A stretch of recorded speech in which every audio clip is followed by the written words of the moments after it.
আসসালামু আলাইকুম। রমাদান মুবারক। ঢাকা শহরের যে কয়টি এরিয়া ইফতারের জন্য বিখ্যাত তার মধ্যে একটি হচ্ছে বেলি রোড। চলুন দেখে আসি এখানে কী কী ইফতারে পাওয়া যায়। এখানে একটা রেস্টুরেন্ট আছে, নাম হচ্ছে ওয়ান ফুড।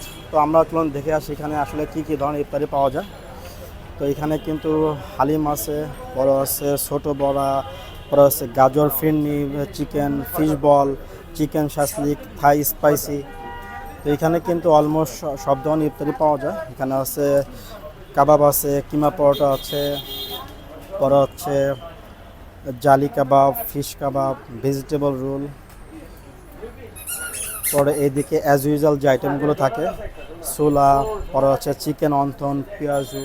আর এখানে কিন্তু অনেক অন্য ডেজার্ট যে আইটেমগুলো আছে মোটামুটি কিন্তু অলমোস্ট কিন্তু সব ধরনের কিন্তু পাওয়া যায়। কিন্তু এখানে এখানে যে ইফতারগুলো পাওয়া যায় এখানে হচ্ছে আমাদের নতুন ঢাকা এবং ওল্ড ঢাকার যে ট্রেডিশনের সংমিশ্রণ, ওই ধরনের সবগুলো কিন্তু ইফতার আইটেম কিন্তু পাওয়া যায়।